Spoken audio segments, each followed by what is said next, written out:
उनको लगा कि ये सब मर चुके हैं, तो उनका एक जो पाकिस्तानी जो कमांडर था उसने अपने जवानों को आदेश दिया कि इनको रीचेक करो, इनमें से कोई जिंदा तो नहीं है।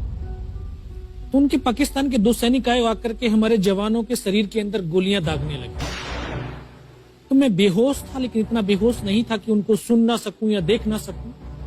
तो जब मेरे सामने वाले साथी को जो सीने में आकर 4-4, 5-5 जो राउंड के ब्रस्ट मारे, डेड बॉडी ऐसे उछलती थी ऊपर की तरफ, सामने वाले को मारा, बगल वाले को मारा, मैं भी इस तरह से ऐसे पड़ा हुआ था। उसने फर्स्ट में यहां पर ब्रस्ट मारा, फिर मेरे पैर में 2 जगह पे मारा।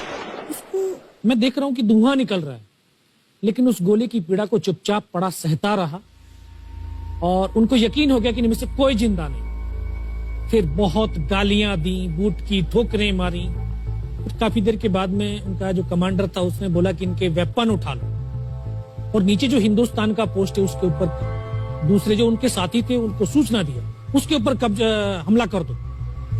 फिर ये आवाज भी सुनी तो मुझे लगा कि यार आज तो मेरी पूरी टीम खत्म हो जाएगी। दोबारा से उसके साथी आए, पाकिस्तान के सैनिक आए और हमारे जवानों के शरीर के अंदर गोलियां दागने लगे। उन्होंने फिर उसी रोटेशन से गोली मारी। तो जब 1 कदम आगे गया तो उसने राइफल मेरी सीने की तरफ तानी।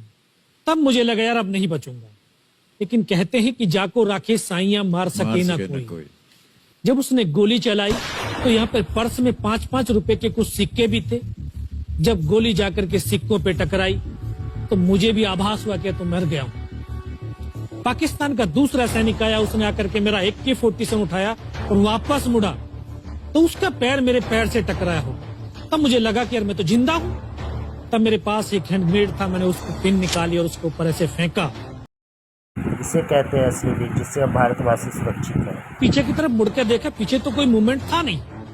तो जब तक वो ग्रेनेड को निकाल पाता, ग्रेनेड फट गया। यहां से उसका पूरा सर उड़ा और वो हमारे ऊपर आकर के गिरा। जो पाकिस्तान के दूसरे सैनिक थे उनमें खलबली मची कि इनमें से कोई जिंदा है। कुछ बोले जिंदा नहीं, नीचे से रिइंफोर्समेंट आ गई। तो उनमें खलबली मची। मेरा पास वही एक मौका था, मैंने दोनों हाथों से उसकी राइफल को उठाने की कोशिश करी। ये हाथ हिला नहीं, एक हाथ से राइफल उठाई, वहां से ब्रस्ट फायरिंग किया। 4-5 पाकिस्तानी सैनिकों को मौत की नींद सुला दी। फिर बाएं हाथ से पलटा खाया, दूसरे पत्थर से 3-4 जगह से फायरिंग किया। तो जो उनका मोमेंटम था, जो हौसले थे, परस्त हो चुके थे, वो भाग खड़े। 2-3 मीटर गया, जाके देखता हूँ सामने उनके लंगर चल रहे हैं, उनका लिविंग टेंट बना हुआ, उनके जो हैवी वेपन का डिप्लॉयमेंट था वो सब कुछ वहां पे लगा हुआ। उस समय जहन के अंदर एक ही पागलपन था, अपने साथियों को बचाना। फिर मैं वापस धीरे धीरे रेंगता हुआ अपने साथियों तक आया। फिर मुझे लगा कि इनमें से हो सकता है मेरी तरह कोई साथी होगा, जिंदा होगा। उनको देखा, किसी का सर फटा हुआ था, किसी के फेफड़े निकले हुए थे। बहुत देर बैठकर रोया भी, फिर अपने आप को संभाला। चारों तरफ बर्फ ही बर्फ, पहाड़ी पहाड़। यह भी पता नहीं कि हिंदुस्तान किधर है, पाकिस्तान किधर है। 2.5 साल की सर्विस, 19 साल की उम्र, न उम्र का तजुर्बा न सर्विस का अनुभव। जाऊं तो जाऊं कहां। मैं बहुत 500 मीटर लगभग नीचे रोल करता हुआ आया और अपने साथियों जो नहीं चढ़ पा रहे थे दुश्मन की भारी फायरिंग की वजह से, वहां तक पहुंचा। फिर उन्होंने मुझे पकड़ा, वो फर्स्ट एड दिया। फिर वहां से जो हमारे कमांडिंग ऑफिसर थे कर्नल कुशाल चंद ठाकुर, फिर उनको सूचना दिया। तो ये लगभग 1:30-2 बजे का समय था। वहां से फिर कमांडिंग ऑफिसर तक मुझे ले जाया गया। फर्स्ट एड तो हुआ, लेकिन ब्लड इतना निकल चुका था कि दिखाई देना बिल्कुल बंद हो गया था। जब उनके पास पहुंचा तो उन्होंने बोला, बेटा मेरे को पहचानता मैं कौन हूं? बस अब आवाज सुनाई दे रही है। बोला, मैं तेरा commanding officer colonel Kushal Chand Thakur. मैं, जय हिंद साहब। बहुत तेज सर्दी लग रही है। तो उनका जो लिविंग टेंट था उसमें के अंदर लेटाया, 3-4 स्टॉप जलवाए, थोड़ी सी गर्मी महसूस हुई। मैं, साहब थोड़ा सा पानी पिला। बोला, ठीक है पानी पिलाते हैं। तभी डॉक्टर साहब आए गए, उन्होंने ग्लूकोज की बोतल पिलाई, थोड़ी सी एनर्जी महसूस हुई। उन्होंने बोला, बेटा कुछ बता सकता हूं? मैं कहा, सब बता सकते हैं। तो उनको बताया कि सर ऊपर ये घटनाक्रम हुआ है और ये वहां की इंफॉर्मेशन है।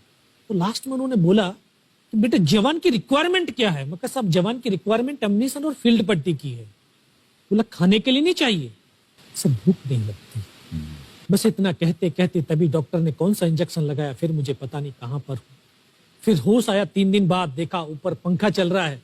पता चला कि 92 बेस हॉस्पिटल श्रीनगर, और वहीं से मुझे बेस हॉस्पिटल दिल्ली रेफर कर दिया और 16 महीने तक उस हॉस्पिटल में मैं रहा। 16 महीने तक आपका इलाज चलता रहा? जी। और वहीं पर हॉस्पिटल में ही मुझे पता चला कि 15 अगस्त 1999 को जब ये परमवीर चक्र का जो अनाउंसमेंट हुआ, वो वहां पर ही मुझे पता चला। या सर